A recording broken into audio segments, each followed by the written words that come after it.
जय हिंद, वंदे मातरम। आज हम आपको HPU university BA first year political science के इम्पोर्टेंट क्वेश्चन बताएंगे, जो कि आपके पेपरों में आपको बहुत ही मदद करेंगे। और जिन मेरे भाई बहनों विद्यार्थियों ने अभी तक कुछ नहीं पढ़ा है, वो इन क्वेश्चनों को पढ़ करके आसानी से पास हो जाएंगे।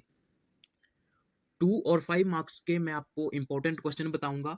सो चलो स्टार्ट करते हैं। हमारा पहला क्वेश्चन है, भारत एक गणतंत्र है, स्पष्ट कीजिए। आप अपने कॉपी पेन निकाल करके इन क्वेश्चनों को नोट कर लीजिए। ओके। प्रश्न नंबर 2, निर्देशक सिद्धांतों तथा मौलिक अधिकारों में क्या अंतर है? प्रश्न नंबर 3, राजनीति या राज्य नीति के निर्देशक सिद्धांतों में से कौन से गांधीवादी सिद्धांत है? प्रश्न नंबर 4, लोकसभा की रचना का वर्णन करो। प्रश्न नंबर 5, लोकसभा की वित्तीय शक्तियों का वर्णन करो। प्रश्न नंबर 6, अध्यादेश क्या होते हैं? प्रश्न नंबर 7, मंत्रिमंडल प्रणाली क्या होती है? प्रश्न नंबर 8, मंत्रिपरिषद और मंत्रिमंडल में अंतर स्पष्ट कीजिए। प्रश्न नंबर 9, प्रधानमंत्री के कार्यों का वर्णन करें। प्रश्न नंबर 10, सर्वोच्च न्यायालय की रचना कीजिए। प्रश्न नंबर 11, सर्वोच्च न्यायालय के न्यायाधीश की नियुक्ति और कार्यकाल बताइए। प्रश्न नंबर 12, उच्च न्यायालय के न्यायाधीश की नियुक्ति कौन करता है? प्रश्न नंबर 13, न्यायिक पुनरीक्षण से आप क्या समझते हैं या आपका क्या अभिप्राय है? प्रश्न नंबर 14, जाति शब्द का अर्थ क्या है? भारतीय राजनीति में जातिवाद की भूमिका का वर्णन करें। प्रश्न नंबर 15, भारतीय लोकतंत्र पर जातिवाद का प्रभाव। प्रश्न नंबर 16, वर्ग से आप क्या समझते हैं? प्रश्न नंबर 17, पितृतंत्र की धारणा पर नोट लिखिए। प्रश्न नंबर 18, भारतीय राजनीति को धर्म किस तरह प्रभावित करता है? प्रश्न नंबर 19, धार्मिक दबाव समूह भारतीय राजनीति को कैसे प्रभावित करते हैं? प्रश्न नंबर 20, भारतीय संविधान में दिए गए धर्मनिरपेक्ष तत्वों का वर्णन करें। प्रश्न नंबर 21, सांप्रदायिकता का अर्थ बताएं। प्रश्न नंबर 22, भारत में सांप्रदायिकता के विकास के लिए कोई 2 कारण लिखिए। प्रश्न नंबर 23, भारतीय संविधान में कुल कितने अनुच्छेद और अनुसूचियां हैं? प्रश्न नंबर 24, संविधान की विशेषताएं लिखिए।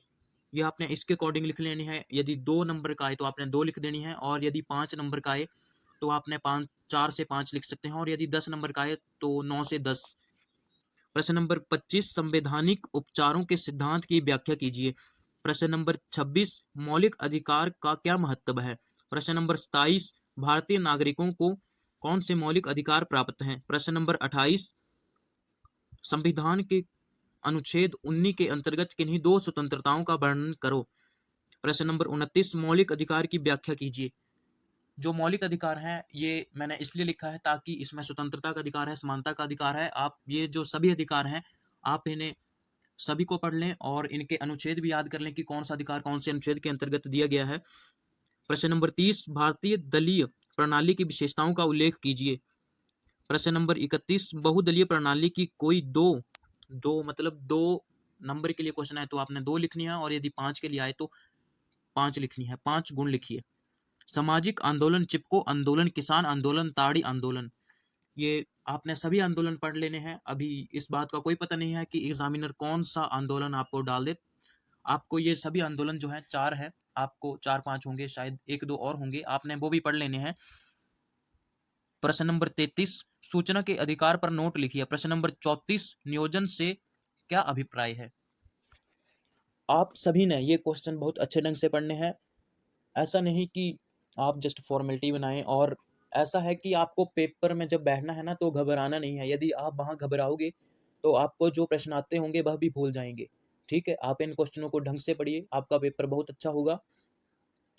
धन्यवाद। और मैं एक बात तो आपको बताना भूल गया था कि ये क्वेश्चन बच्चे हैं, ये यही क्वेश्चन है। आपने थोड़ा इनको 2 नंबर के लिए पढ़ना है और 5 नंबर के लिए। क्या पता एग्जामिनर कौन सा क्वेश्चन 2 नंबर के लिए पूछे या 5 नंबर के लिए पूछे। आसान ही क्वेश्चन है, आपने इनको थोड़ा डिटेल ढंग से पढ़ लेना है।